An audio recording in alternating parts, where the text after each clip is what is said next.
Assalamualaikum warahmatullahi wabarakatuh. Nama saya Syahrir Ramadan, BP 1310861036. Saya akan menjelaskan 25 teori komunikasi sebagai tugas akhir dari mata kuliah teori komunikasi. Baik, saya akan mulai dengan teori yang pertama, yaitunya teori uses and gratification. Di dalam teori ini menjelaskan bagaimana individu menggunakan komunikasi massa untuk memenuhi kebutuhannya.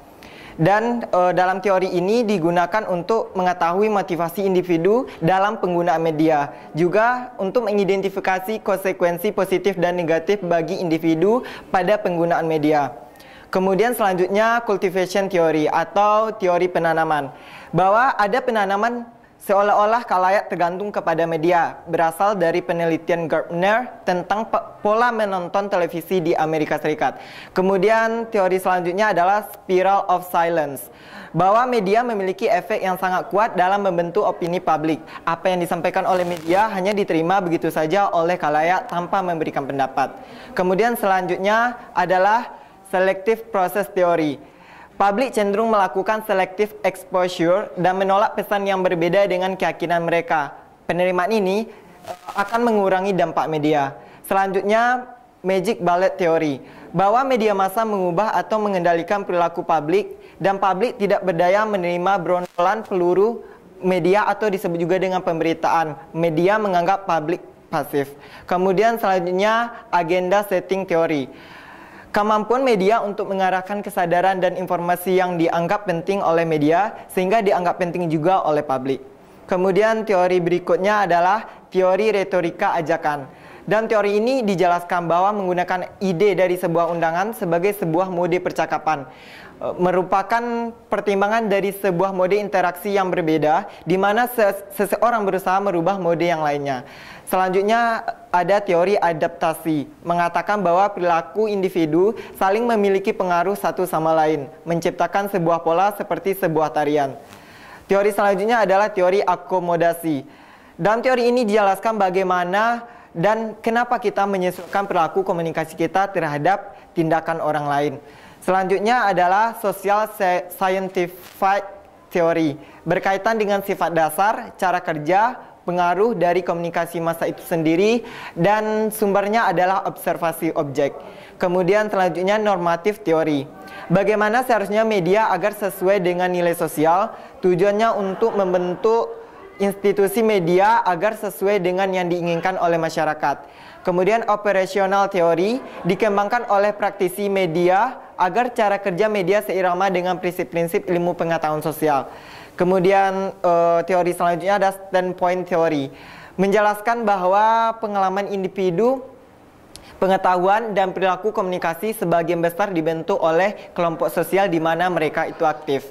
Kemudian media readiness theory atau teori ini menjelaskan bagaimana kegunaan sebuah media sangat tergantung dengan kekayaan pesan atau informasi yang terkandung di dalam media komunikasi tersebut. Peningkatan kekayaan media tergantung pihak yang terlibat dengan media.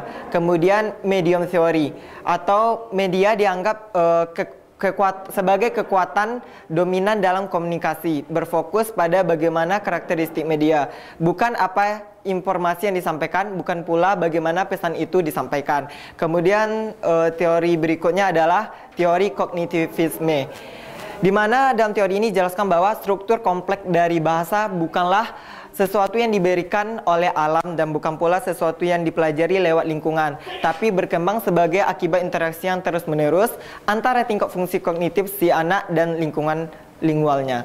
Kemudian teori berikutnya adalah nativisme, manusia satu-satunya makhluk Tuhan yang mampu berkomunikasi dengan bahasa verbal. Kemudian teori berikut, teori konstruktivisme, lebih menekankan pada perubahan yang berlaku semasa proses komunikasi. Pendekatan dengan teori ini membuat komunikasi interpersonal seseorang lebih baik. Kemudian teori berikutnya adalah social learning theory. Pemirsa meniru apa yang mereka lihat di televisi melalui proses pembelajaran, hasil pengamatan-pengamatan atau observational learning. Misalnya, mengandungi kehidupan glamor seperti di televisi. Kemudian innovation diffusion theory dikemukakan oleh Everett M. Rogers. Media berperan menyebarkan pesan-pesan sebagai ide karya atau objek yang dianggap baru. Media mempengaruhi publik untuk mengadopsi atau menolak sesuatu yang baru atau berbeda. Kemudian teori berikutnya adalah uncertainty reduction theory. Teori ini menjelaskan proses dasar tentang bagaimana kita mengenal orang lain ketika masuk ke lingkungan baru. Kita akan melakukan usaha-usaha tertentu untuk mengurangi ketidakpastian atau kecanggungan-kecanggungan. Kemudian berikutnya adalah inoculation theory atau teori suntikan. Nah, teori ini menjelaskan bagaimana orang yang tidak memiliki informasi mengenai satu hal atau tidak menyadari posisi mengenai hal tersebut, maka ia akan lebih mudah untuk dipersuasi atau dibujuk. Suatu cara untuk membuatnya tidak mudah dipengaruhi adalah dengan menyuntiknya dengan argumen balasan. Kemudian ada de-ekspektasi value theory.